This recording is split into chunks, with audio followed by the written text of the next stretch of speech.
오늘 본문은 어쩌면 우리에게 좀 익숙한 그런 말씀이 될 수도 있습니다. 엘리사가 그 쇠도끼가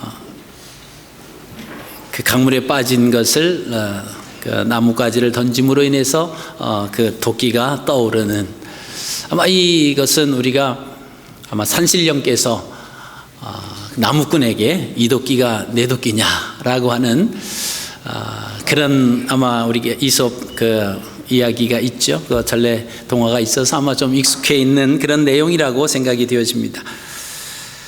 그러나 그 동화책에서 나오는 그 산신령의 금도끼, 은도끼의 그 사건과는 다른 의미가 있다라고 하는 것을 우리가 오늘 말씀을 통해서 함께 보실 수가 있겠습니다. 오늘 1절 말씀을 보시면 선지자의 생도가 엘리사에게 이르되 보소서, 우리가 당신과 함께 거주하는 이곳이 우리에게는 좁습니다. 지금 선지자 엘리사와 그 제자들이 거하는 장막의 방이 좁다라고 하는 것입니다. 그것은 선지자를 따르는 그 생도들이 많아졌다라고 하는 그런 의미도 됩니다. 엘리사가 있던 그 당시에 북이스라엘의 그 상황은 우상 숭배로 가득 차 있었습니다. 계속되는 왕들의 정책이 하나님을 섬기는 것이 아니라 하나님의 선지자들을 잡아서 죽입니다. 그리고 궁중에는 우상들이 즐비하게 들어서 있습니다. 백성들은 마을 입구마다 옥물가에 밭으로 가는 산 기슭에 나무 기둥도 세우고 돌단도 쌓아놓는 그런 모습들이 흥행했습니다. 남녀노소 빈부 귀천할 것 없이 영적으로 아주 무지한 암흑 같은 시대가 바로 엘리사가 살고 있었던 북이스라엘의 신앙적인 상태였다고 우리가 볼 수가 있습니다. 그런데 죄악이 이렇게 판을 치는 그런 시대에도 하나님의 말씀에 순종하고자 하는, 그 하나님의 말씀에 온 삶을 던지겠다라고 하는 젊은 청년들이 있었다라고 하는 것을 우리가 보시게 됩니다. 그래서 그들이 한 사람씩 엘리사 곁으로 모여들기를 시작을 했고, 그래서 이제는 엘리사와 그 생도들이 사는 그 방이 너무 좁아서 이제는 요단으로 가서 더 큰 집을 짓고 거기에서 훈련을 받기를 원했던 것입니다. 하나님을 믿는 백성이라고 하면 하나님이 동행하심을 누구나 다 원합니다. 엘리사에게 생도가 그렇게 제안을 하자 엘리사가 그렇게 하라고 이야기를 합니다. 그랬더니 그 생도 중에서 한 사람이 엘리사에게 다시 요청을 합니다. 선생님도 같이 갔으면 좋겠습니다. 그러니까 엘리사가 같이 가자. 그리고 함께 요단에 이르러서 나무를 베서 이제 큰 집을 짓고 거기서 또 선지 생도들과 함께 훈련을 하는 그런 장소를 짓기 위해서 작업이 시작이 됩니다. 근데 거기에서 한 사건이 이제 벌어지는 것이 오늘 내용입니다. 기쁜 마음으로 부푸른 꿈을 가지고 소망을 가지고 그 일을 행하고 있는데, 한 선지 생도 중에 한 사람이 도끼로 나무를 베다가 이 도끼가 물에 빠졌습니다. 그 요단에 빠져서 그 도끼를 더 이상 찾을 수 없는 그런 가운데 있는데, 그 사정을 오늘 말씀을 통해서 알아보니까 참 딱한 사정이었습니다. 왜냐하면 그 도끼도 빌려온 것이다 라고 하는 것이죠. 내 주여, 이는 빌어온 것입니다, 이렇게 고백하는 것을 우리가 보시게 됩니다. 우리가 계속해서 열왕기 상하를 우리가 함께 나누시면서 그 당시에 하나님의 말씀을 따라서 하나님 말씀대로 순종하겠다고 몰려들었던 그 선지 생도들의 삶이 넉넉한 삶이 아니었다라고 하는 것을 우리가 여러 번 보았습니다. 그 선지 생도가 죽자 빚만 남은 형편에서 자식을 종으로 빼앗길 뻔한 그 생도의 아내의 이야기를 우리가 들었습니다. 또 먹을 것이 없어서 들외를 따서 죽을 끓여 먹다가 독으로 인해서 죽을 뻔한 일들도 생도들 사이에서 일어났던 그들의 어떤 형편이었던 것을 우리가 보시게 됩니다. 오늘 본문 말씀에도 보면 집을 짓기 위해서 필요한 나무를 베기 위해서 도끼를 가지고 가서 그 나무를 잘라야 되는데 도끼도 자기 도끼가 아니었어요. 다른 사람의 도끼를 좀 빌려다가 내가 쓰고 갖다 주겠다고 했는데 이 도끼가 그만 물에 빠지고 말았다라고 하는 것입니다.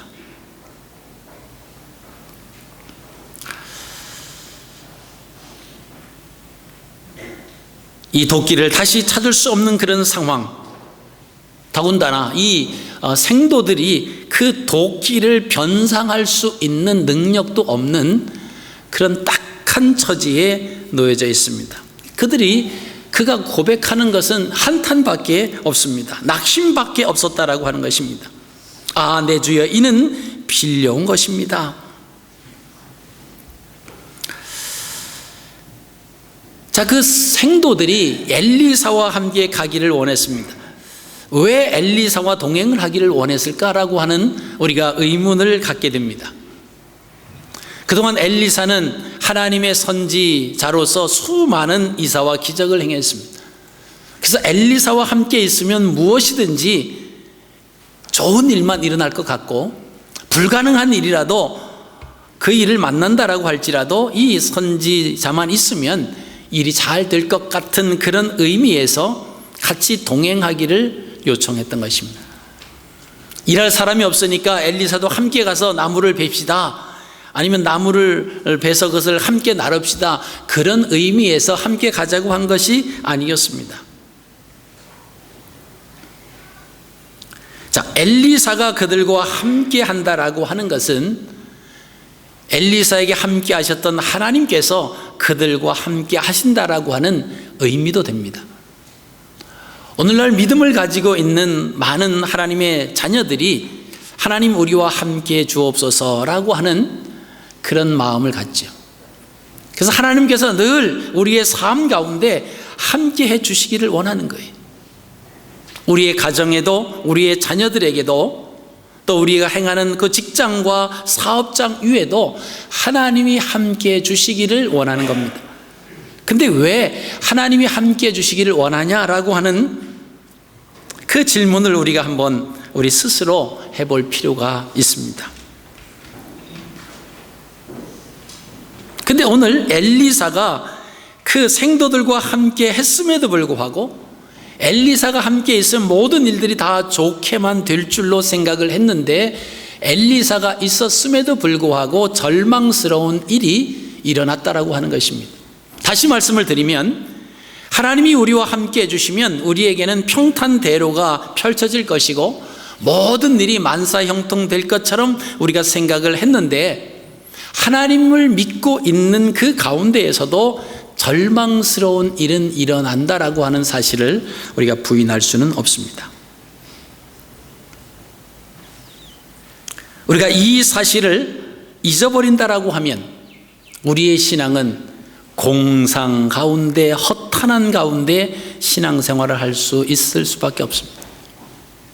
막연하게 하나님이 나와 함께 하시면 내게 모든 일이 잘 될 거다, 그렇게 생각을 합니다. 그러다가 생각지 않고 예기치 못했던 일들이 우리 앞에 일어나면 그런 마음으로 하나님을 섬기고 있었던 사람들은 그 절망 가운데서 일어날 수 없다라고 하는 것입니다.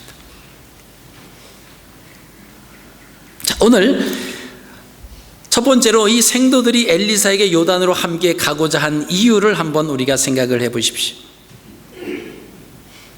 분명히 엘리사와 함께하면 모든 일이 잘 될 거다, 이런 생각을 했다라고 하는 겁니다. 엘리사가 함께하면 함께하는 것 자체만 해도 마음이 든든하다, 그리고 모든 일이 형통하게 될 거다, 그렇게 생각과 기대를 가졌습니다. 근데 사실은 그런 일보다는 생각지 않았던 일이 일어났다라고 하는 것이죠. 우리가 많이 사용하는 그 용어들 가운데 머피의 법칙 또는 셀리의 법칙이라고 하는 그런 단어들을 많이 씁니다. 이 머피의 법칙이라고 하는 것은 미국의 항공기 그 엔지니어였던 머피가 1949년에 발견했다라고 하는 인생 법칙이 바로 머피의 법칙입니다. 그 1949년 에드워드가 공군 기지에서 있었던 충격 완화 장치 실험이 실패로 끝나게 됩니다. 한 기술자의 사소한 배선 실수가 원인이 됐는데 현장에 있던 머피가 이렇게 한탄을 했다고 합니다. 뭔가 잘못될 수 있는 일이라면 틀림없이 누군가 그 잘못을 저지르게 마련이다. 쉽게 말해서 머피의 법칙이라고 하는 것은 잘못될 가능성이 있는 것은 어김없이 잘못되어 간다라고 하는 그런 의미입니다. 그래서 인생살이에 있어서 나쁜 일은 겹쳐서 계속해서 설상가상격으로 일어난다라고 하는 것이 머피의 법칙이에요. 우리 삶 가운데서 쉽게 말하면 이런 것입니다. 손님이 온 날에 냉장고에 과일이 떨어졌습니다. 차가 막혀서 옆선으로 옮기면 아까 있던 차선에 차가 더 잘 빠져요. 시험을 보는데 자신이 공부하지 않은 곳에서만 문제가 나옵니다. 버스를 기다리다가 지쳐서 택시를 딱 잡고 타고 출발을 하는데 뒤에 보니까 기다리던 버스가 오는 거예요. 사장에게 꾸중을 듣고 화장실에서 한바탕 욕을 해주는데 볼일 보던 사장과 눈이 마주치는 것, 이게 이제 머피의 법칙이라고 하는 겁니다. 이 반대로 셀리의 법칙이라고 하는 것이 있습니다. 이것은 머피의 법칙과는 이제 반대되는 경우인데, 영화 해리가 셀리를 만났을 때라고 하는 그 맥라이언의 맡은 역으로 엎어지고 넘어져도 결국엔 해피 엔딩으로 끝난다라고 하는, 그게 바로 셀리의 법칙입니다. 이런 거죠. 쉽게 말하면 건널목에 도착하자마자 신호등이 파란불로 바뀌었다. 시험을 볼 때 시험 문제가 바로 5분 전에 공부한 부분에서 나왔다. 마음에 안 드는 스카프를 엄마에게 드렸는데 그날이 알고 보니까 엄마의 생일이었다.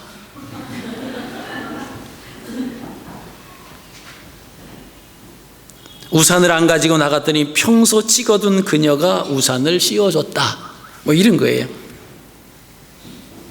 자, 극장에서 새치기를 당한 덕에 앞사람이 새치기를 했어요. 그 덕분에 10만 번째 관객으로 뽑혀 상품을 탔다. 자기가 있었으면 뒷사람이 될 건데 누가 새치기를 했는데 그게 당첨이 되는, 자기가 10만 번째 입장하는 사람 됐다. 자, 외출을 마치고 집에 들어오자마자 소나기가 쏟아졌다. 이게 셀리의 법칙이에요.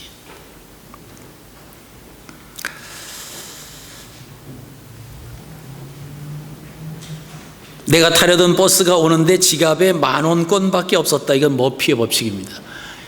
그 기사 아저씨한테, 버스 기사 아저씨한테 10,000원 내면 혼나잖아요.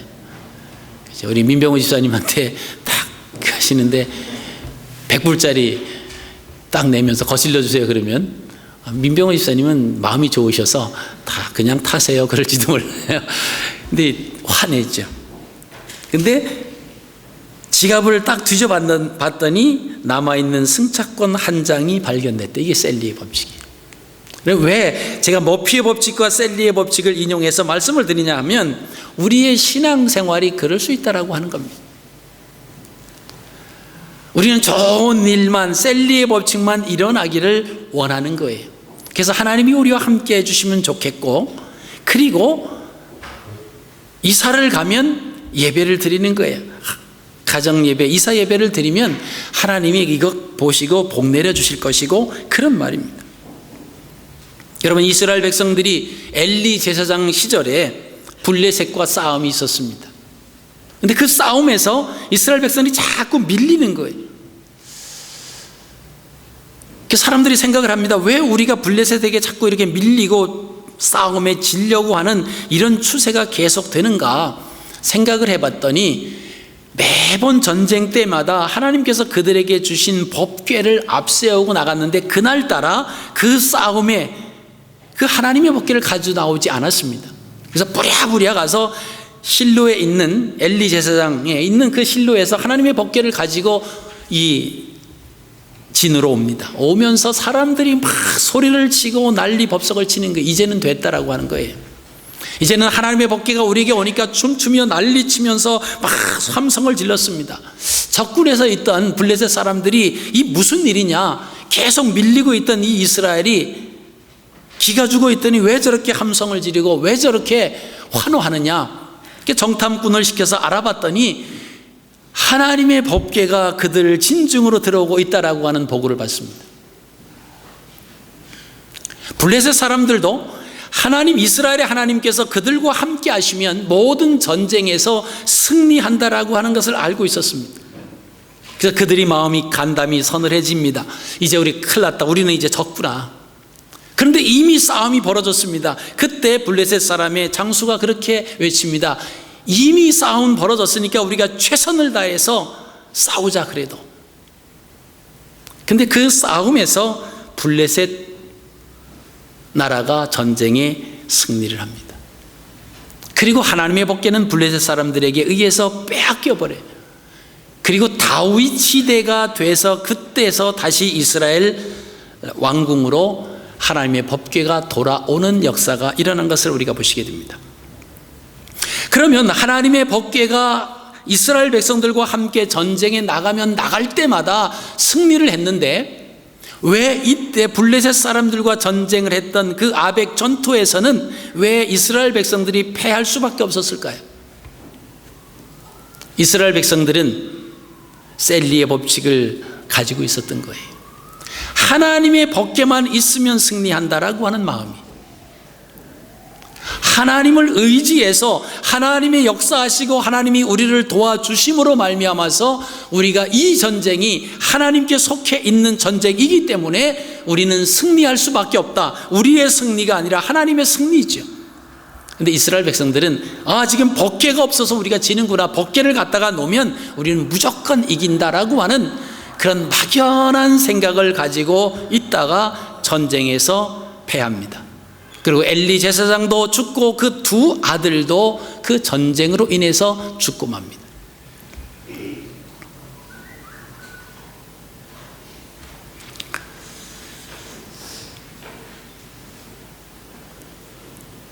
엘리사 선생님과 그 생도들이 부푼 꿈을 가지고 요단강으로 갔습니다.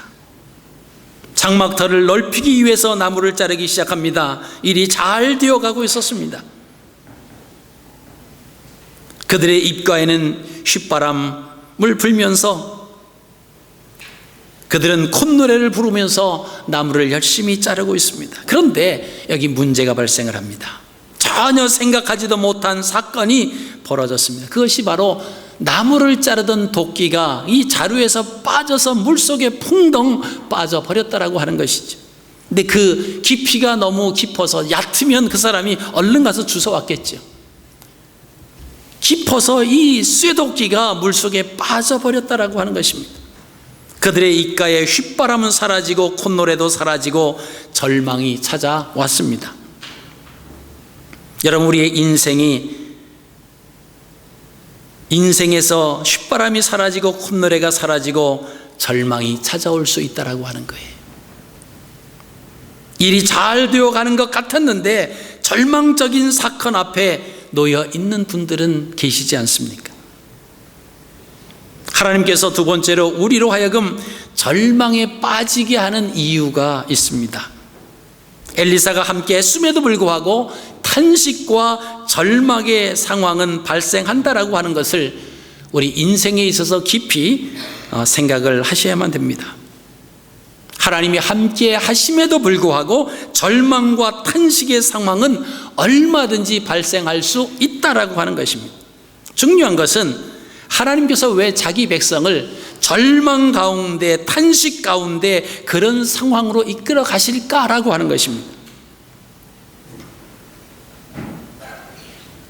우리가 하나님의 뜻과 마음을 알 수가 있다면 우리는 어떤 상황에서도 변함없이 하나님과 함께 기뻐하고 하나님에 대해서 감사하며 살아갈 수가 있습니다.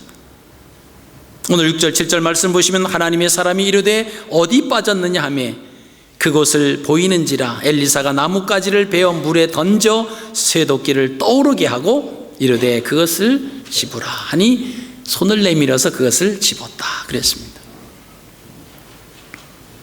여러분, 이 내용에서 우리가 오해할 수 있는 상황이 있습니다. 역시 하나님의 사람이 함께했기 때문에 문제가 해결되었다. 하나님이 도와주셔서 우리가 문제가 해결되었다.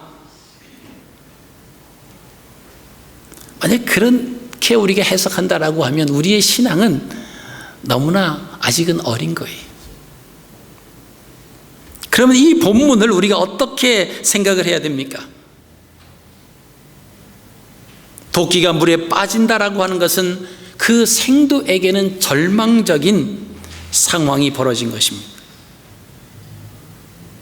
도끼를 물어줘야 하는 상황이 벌어졌고요, 이 도끼가 없으면 이 처소를 짓고자 하는 일들도 모두가 다 수포로 돌아갈 수밖에 없다라고 하는 그런 상황 앞에 놓여지게 됩니다. 그때 엘리사가 나뭇가지를 베어 물에 던졌는데 쇠덩어리인 도끼가 물 위에 떠오릅니다. 탄식과 절망이 희망으로 바뀌어지는 순간입니다.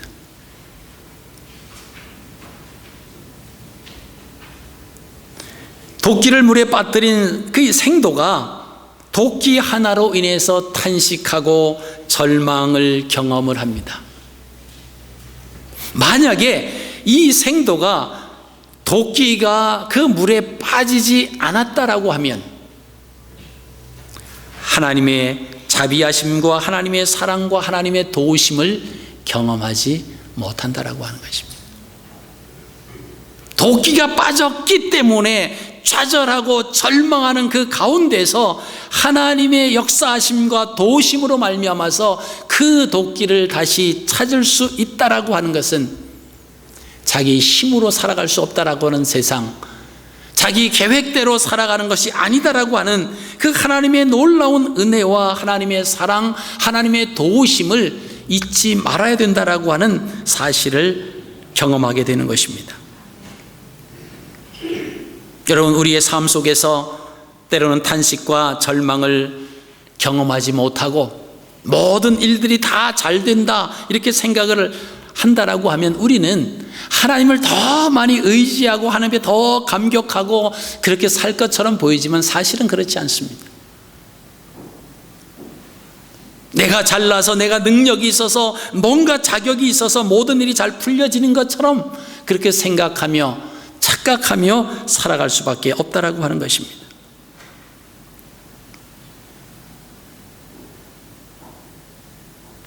우리가 평소에 우리의 삶에서 하나님의 사랑과 자비를 느끼면서 하나님의 도우심을 감사함으로 살아가고 있습니까? 라고 하는 질문을 한번 우리 자신들에게 던져보시기를 바랍니다. 그렇지 않을 겁니다. 아무 일이 없이 평온하게 살아갈 때 우리는 이 모든 것이 하나님의 사랑과 자비가 함께 하신 그 도우심의 결과를 까마득하게 잊어버리고 살 때가 많이 있습니다. 우리의 삶이 평온함이 하나님의 사랑과 하나님의 도우심으로 인해서 내가 지금 이렇게 편안하게 살아가고 있습니다라고 하는 이 사실 자체를 우리가 잊어버리고 있습니다. 그래서 하나님께서는 때로는 절망으로, 때로는 탄식을 통해서 하나님이 누구이신가를 우리에게 알게 해주시는 것입니다.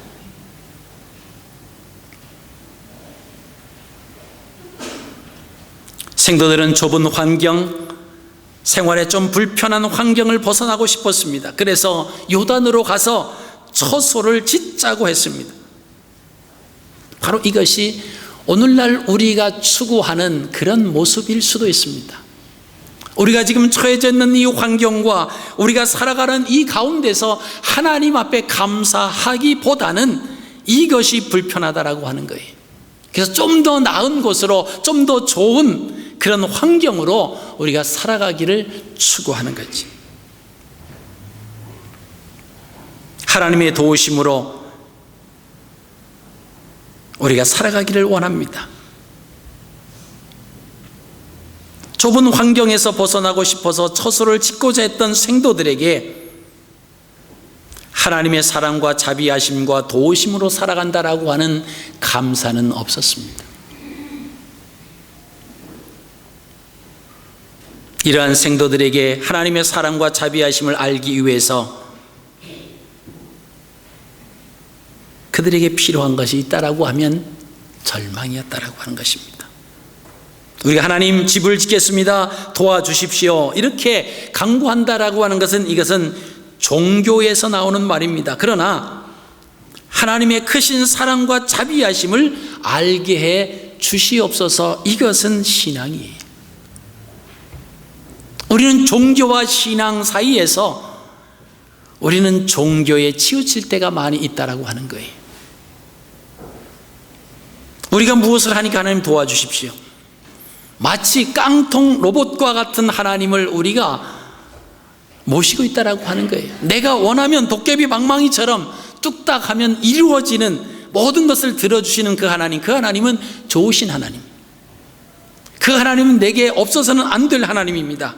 그러나 이것은 종교예요. 하나님의 능력, 하나님의 사랑, 하나님의 자비하심, 하나님의 돌보심을 내가 감격하며 내가 느끼며 살기를 원합니다. 이것이 신앙이다라고 하는 것입니다. 이스라엘 백성들이 법궤만 가지고 오면 전쟁에 승리하겠다, 이것은 종교였습니다. 그러나 하나님의 역사하심을 통해서 우리가 하나님의 백성인 것을 하나님 저들에게 보여주십시오 라고 한다라고 하는 것은 이것은 신앙이에요. 그래서 신앙인이냐 종교인이냐, 이것은 엄청난 차이가 있습니다. 어떻게 보면 비슷한 것 같지만 엄밀하게 따지면 차이가 많이 나는 거예요.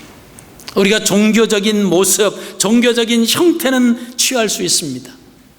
그러나 그 가운데 우리가 섬기는 전능하신 하나님, 그분의 능력과 그분의 돌보심과 그분의 역사하심, 그 은총에 대해서 우리의 삶 가운데 느낀다라고 하면 우리는 하나님께서 말씀해 주신 그 말씀대로 살려고 몸부림치는 순종의 모습이 우리에게 드러난다라고 하는 것입니다.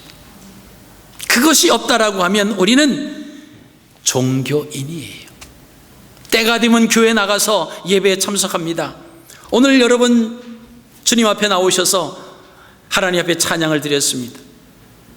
내 목소리로 하나님 찬양 드리는 그 찬양을 하나님 그 전에 울려 퍼지기를 원하고, 내 목소리로 드려지는 그 찬양의 소리를 하나님 받아 주시옵소서, 그런 마음을 가지고 찬양을 해야 되는데 과연 우리가 그랬냐라고 하는 거예요.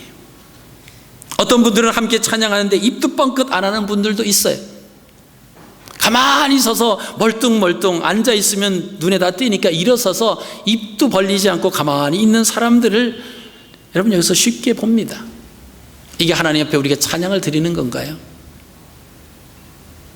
이러면 종교적인 그 위치에서 신앙의 위치로 바꿔줘야 됩니다. 종교적인 연습만 한다고 아무 유익이 없다라고 하는 것입니다. 하나님의 말씀을 들어서 지식적으로는 알고 있습니다. 근데 그 말씀이 우리의 삶 가운데서 그 말씀 때문에 우리가 갈등하고, 그 말씀 때문에 내가 괴로워하고 절망 가운데 있으면서 말씀을 부여잡으려고 몸부림치는 일들이 우리의 삶 가운데서 얼마나 있느냐라고 하는 것입니다. 때에 맞춰서 말씀을 잘 팔아먹기는 하지요. 하나님 말씀이 이런데 우리가 이래서 해야 되겠습니까? 저래서 해야 되겠습니까? 근데 과연 그 마음 속에 그 말씀을 순종하기 위해서 얼마나 내 삶 속에서 역사하고 있느냐라고 하는 거예요.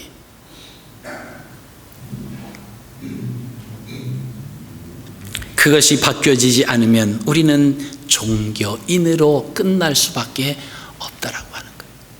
형식만 갖춰져 있는 거예요. 근데 그 형식만 갖춰 있다고 엘리사가 그들과 함께 했다고 절망스러운 일이 없을 거다, 다 좋은 일만 일어날 거다, 막연하게 그렇게 생각했던 그들은 종교인이었다라고 하는 것입니다. 세 번째로 도끼가 빠진 요단에 나뭇가지를 던진 이유가 있습니다. 6절 말씀 보시면은 엘리사가 나뭇가지를 베어 물에 던졌습니다. 아니, 도끼가 빠졌는데 나뭇가지를 베어서 던졌습니다. 문제 해결과는 전혀 도움이 되지 않는 일입니다.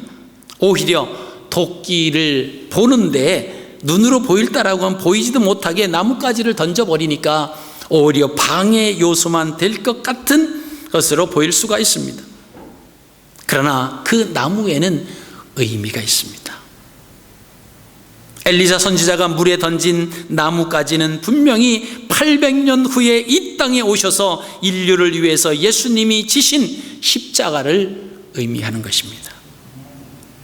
예수님은 십자가를 지심으로 인해서 우리 인간이 잃어버린 것을 찾게 해주셨습니다. 우리가 잃어버린 것이 무엇이었습니까? 죄로 말미암아서 하나님을 향해서 하나님을 찾는 일, 그 일들을 다 까마득하게 잃어버렸습니다. 죄로 인해서 눈으로 보이는 것이 다 죄의 안경을 쓰고 우리의 아비가 마귀였기 때문에, 거짓의 아비였기 때문에 우리는 거짓과 술수와 욕심과 탐심으로 가득 차서 그 죄로 인해서 하나님을 향한 하나님의 형상을 다 잃어버리고 살아가고 있었습니다. 그러나 예수 그리스도께서 오셔서 십자가를 지심으로, 그 피를 흘리심으로 우리의 죄를 사해 주셨기 때문에 하나님의 자녀로 다시 태어나게 할 수 있었다라고 하는 사실입니다. 엘리사 생도가 잃은 도끼를 다시 찾을 수 있었던 것은 전적으로 하나님의 능력이요 은혜였습니다. 잃어버린 생명은 우리의 노력이나 우리의 공로로 찾을 수가 없다라고 하는 것입니다. 그래서 사도 바울은 에베소 2장 8절에 너희가 그 은혜를 인하여 믿음으로 말미암아 구원을 얻었나니 이것이 너희에게서 난 것이 아니요 하나님의 선물이라. 우리가 받고 있는 구원에 대해서 우리가 얼마나 감격하고 있느냐라고 하는 거예요. 구원은 전적으로 하나님의 은혜입니다. 죽을 수밖에 없는 우리의 잃어버린 가장 소중한 것을 다시금 찾게 해주시는 그 놀라운 역사. 그래서 엘리사는 물에 빠진 도끼를 나뭇가지로 떠오르게 하였습니다. 이 나뭇가지가 바로 십자가를 예표합니다. 사람들이 볼 때는 빠진 쇠 도끼를 건져내거나 찾아내는데 이 나뭇가지가 무슨 소용이 있겠느냐, 이 나뭇가지가 무슨 영향을 갖겠느냐, 길게 해서 휘젓는 것도 아니고 잘라서 던졌다라고 하는 것입니다. 고린도전서 1장 22절 이하는 이렇게 말씀하고 있습니다. 유대인은 표적을 구하고 헬라인은 지혜를 찾으나 우리는 십자가에 못 박힌 그리스도를 전하니 유대인에게는 꺼리는 것이요 이방인에게는 미련한 것이로되 오직 부르심을 받은 자들에게는 유대인이나 헬라인이나 그리스도는 하나님의 능력이요 하나님의 지혜이니라. 세상 사람들이 볼 때 예수 그리스도의 십자가, 그것이 무슨 죄를 사하고 뭐 죽었던 사람, 그 하나님과의 그 형상을 잃어버렸던 것을 회복시킬 수 있느냐, 이렇게 볼 수 있습니다. 미련하게 보입니다. 꺼리는 것으로 보인다라고 하는 것입니다. 그러나 예수 그리스도를 믿는 우리에게는 하나님의 능력이 된다라고 합니다.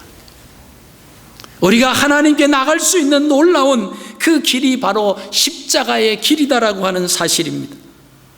여러분, 우리가 막연하게 교회만 나가면 잘 될 것이라고 하는 그런 생각에서 절망 앞에 서 있는 이유가 있다라고 하는 거예요. 잘 될 줄 알았는데 청천벽력 같은 소리로 함께 좌절과 절망 앞에 놓여 있을 때가 있다라고 하는 것입니다. 여러분, 그때가 하나님의 사랑과 자비와 도우심을 깨달을 수 있는 기회라고 하는 사실을 여러분 잊지 마시기를 바랍니다. 우리의 인생의 절망에서 벗어날 수 있는 것은 오직 십자가로 가능하다라고 하는 거예요. 예수 그리스도를 통하지 아니하면 절망에서 희망으로 바뀌어질 수 없다라고 하는 것입니다. 수많은 사람들은 다른 가운데서 방법을 찾으려고 하지. 물에 빠져버린 우리의 도끼가 있지 않으십니까? 아무런 희망이 보이지 않는다고 절망 가운데서 머물러 계시지는 않습니까? 그런다고 좌절과 절망 가운데 내가 있다고 문제는 해결되지 않습니다. 여러분, 믿음으로 나무를 자르십시오. 그리고 그 나무를 부여잡으십시오. 그리고 그 나무를 던지십시오. 이것이 예수 그리스도의 십자가입니다. 예수 그리스도를 통해서만이 우리가 하나님의 자녀로 거듭날 수 있습니다. 막연히 시간이 지나면 잘 될 거야, 좋은 일이 있겠지, 그렇지 않습니다. 절망 앞에 우리의 십자가를 통해서 우리가 회복될 수 있다라고 하는 사실입니다. 여러분, 십자가로 절망이 변하여 하나님의 자녀로 거듭나는 그런 경험을 하시는 이번 한 주간 승리하시는 저와 여러분의 삶이 되시기를 주님의 이름으로 축복합니다.